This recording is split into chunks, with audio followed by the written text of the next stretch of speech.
Hello, boys and girls. Welcome back for part 2, our fun Friday for our science topic this week.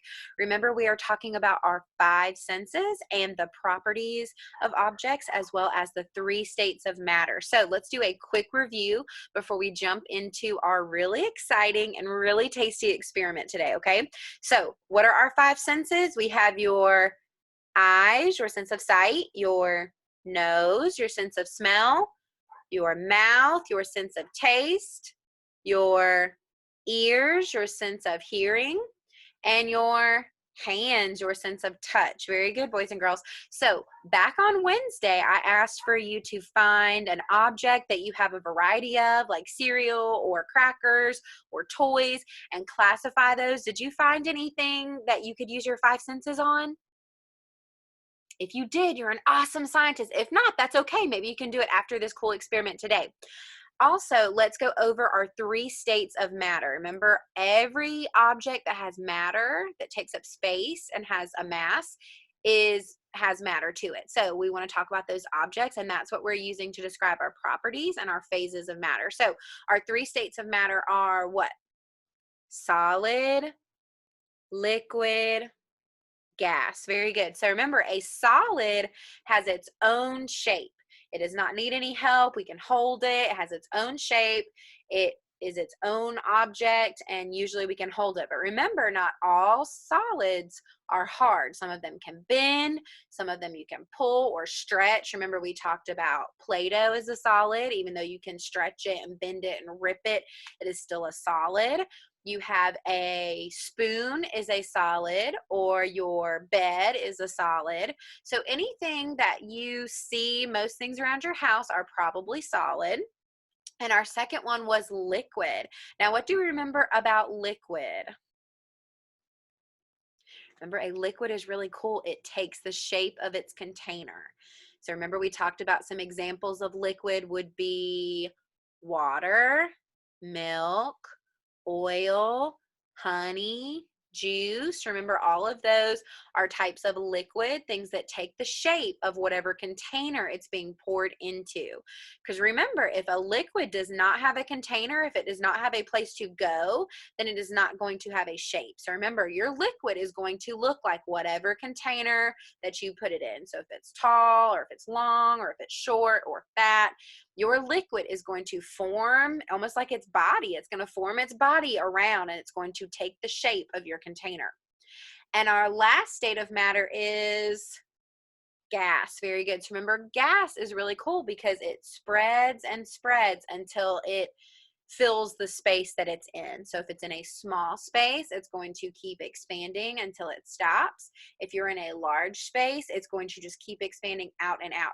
So one of the best examples of a gas is oxygen, the air that we're breathing in from, the environment, from the trees. Hydrogen is one. Water vapor. If you have a humidifier, water vapor is technically a gas. And so a little bit later on, we might get into how those different phases work together and how they can change, because one object could go from a solid to a liquid to a gas all in one thing, like an ice cube. And we'll talk about that later. An ice cube can start out as a solid, a rock hard ice cube. Then if it gets hot outside, it melts and turns into a liquid. And then when the sun absorbs it and it evaporates, it turns into a gas. So remember, it's important to know those 3 phases of matter so that we can talk about how they change, how they work together, and how everything around us, whether it is natural, made by the earth, or whether we create it ourselves, if it has matter, if it has a mass and it's an object, then we can technically classify it by its properties, and we can say that it is a state of matter, whether it's solid, liquid, or gas. So if you found any objects around your house that were 2 solids, 2 liquids, or 2 gases, I just gave you some examples. So if you found some in your house or outside, please let me know down in the comments or through the White Station Facebook page, and post your pictures of things that you found or your charts that you created, because I love to see all the learning that you're doing. I'm happy that you're watching the video, but I love to see your extension activities today. And I know that you are very, very excited about our experiment today because I am too, because we will actually get to taste this experiment. We will get to use our senses, our sense of taste, to taste this delicious experiment that has all three states of matter. It has solid, liquid, and gas all in one experiment that we can taste. Boys and girls, what do you think we're going to do today? If we can taste something, maybe we're going to make candy? No. Maybe we're going to make some food? Kind of. We're going to make a special drink today. So I'm going to share my screen and show you my table so that you can find all of these ingredients. Remember, if you don't have these ingredients at home or these materials, don't worry. You can get them later. You can try it a different day, or you can just use what you have at the house and watch here at home. So what I need you to get is a cup, and a clear cup might be easier for you to see what we're doing, but we have a clear cup. I'm trying to share my screen. There we go. Okay, so you need a clear cup. So I got this one. It is a glass cup, but you might need to get a plastic one if you want. And mine is very tall. So remember we talked about liquids take the shape of the container. So if I make a drink, I have a very tall, thin glass. So I bet my liquid will take the shape of this glass, but you can use any cup that you have. So you need a cup. You need a straw. So you know we're making some kind of drink if we need a straw. And you need a spoon. What do you think a spoon is, boys and girls? If I hit the spoon, I hear a sound. You could probably bend a spoon, but what do you think a spoon is? A solid, a liquid, or a gas? A solid. Very good, boys and girls. A spoon is a solid. It has its own shape, and it sits by itself. It is hard, and it's made out of metal. You also need a soda. I chose root beer, and you will see why, but you can use any kind of soda. I would recommend root beer or cream soda or Coke or Pepsi, or you could even do like a fruit punch if you wanted to. It just might not taste as good, but you need a soda. You can do a can, you can do a bottle, whatever you want. I chose root beer. And the best part, boys and girls, you need ice cream. I have frozen custard. I have some vanilla ice cream, and mine is just from a store here, but you can get any kind of ice cream. I think vanilla is the best, but you can use whatever kind that you want. So, boys and girls, if we have a cup, a spoon, a straw, a soda, and ice cream, what do you think we're going to make today? We are going to make a special drink. We're going to make a root beer float today, and I'm so excited. I haven't had a root beer float in so long, but the cool thing about root beer floats or soda floats or whatever you want to make is that it has all three states of matter, and it has solids, liquids, and gas, and we're going to talk about why, okay? So first, what we're going to do, and it might get a little bit messy up here, but that's okay.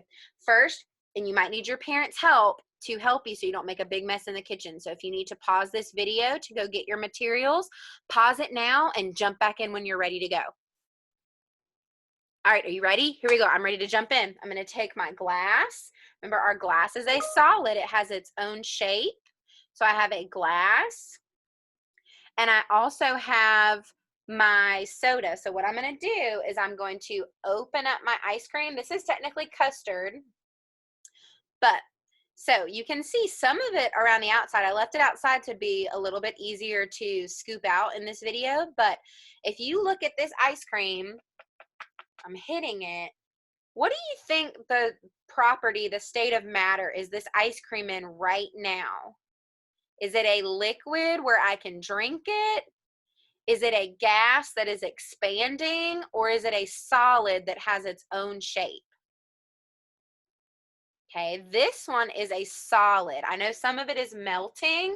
Remember, we talked about how sometimes it can transition into a different state of matter, but right now, the ice cream or the custard that I'm using is solid. So what you're gonna do is you're gonna take your ice cream, you're gonna scoop it out, you're gonna drop it in your cup. Okay, I might do 2 or 3 scoops. I'm just gonna slide it in. And I'm going to do, yeah, let's do 4 scoops. Why not? We're learning at home. It's Friday. Let's do 4 scoops of ice cream. Ask your parents if you can have this ice cream and to help you scoop it if it's a big container like Miss Owens. Okay, so I'm going to put my ice cream away. We have our solid is finished. So what do you think our liquid is going to be, boys and girls? Our liquids. Remember, a liquid takes the shape of its container. If it does not have a container, what's going to happen? It's not going to have a shape. It's going to spread out and liquid is going to go everywhere. So if I spilled something, what do you think is going to go everywhere? The straw, the soda, or the cup? The soda, my root beer. If I open this root beer and pour it out, that liquid is going to go everywhere. So I don't want to do that. So our liquid is our soda, our root beer. So we have our solid ice cream. We have our liquid root beer. And so what we're going to do is we're going to open it. Be careful if you have a bottle or a can that it doesn't spray everywhere. I'm going to open mine really carefully. Shh, you can hear all that fizz coming out. So if you look, I have some bubbles going on over there. So what's happening is these bubbles are trying to expand to fit the space. So if something is expanding to fit a space, do you think that's a solid, liquid, or gas? Well, I know a solid has its own shape. A liquid takes the shape of the container. So what expands to fill the space? The gas does. So the really cool thing about root beer floats or soda floats, boys and girls, all 3 states of matter are in this one cup. So we have our solid and we have our liquid, our soda. So I'm going to pour it in here. Liquid. Ooh, be careful. And what about these bubbles, boys and girls? What are the bubbles? The bubbles are gas. So we have solid, liquid, and gas in one cup. So you got to wait for the bubbles to go down a little bit. You know, when you pour a soda, the bubbles kind of stick to the top and you have to wait for it to settle down at the bottom. So I'm going to try to pour a little bit and not make a huge mess everywhere. So you can even see where the liquid is going through the bubbles, where all that gas is, where it's mixing with the ice cream and it's mixing with the soda. So you could even pick these bubbles up with your spoon. Okay, and what you can do, you can smush around your ice cream and your root beer or whatever soda that you decided to use, and you are going to mix it around, and that is going to be your soda or root beer float like Miss Owen made, and it has all 3 states of matter in it, and I can use all of my senses to characterize and show the properties of this as well. So if I use, I don't want to spill it, but if I turn it a little bit to the side, it's all mixed in together. They're not separated anymore. So if I use my sense of sight, I can see that it is foamy. I can see that it's got a tan brown color from my root beer. If I use my sense of smell, smells sweet and it smells like root beer. I can use my sense of hearing and I can hear little bitty bubbles popping. It's so low. The volume is so low. I can use my sense of touch and I can feel foamy bubbles. I can touch the side of the glass and see that it's cold because my ice cream and my soda was cold.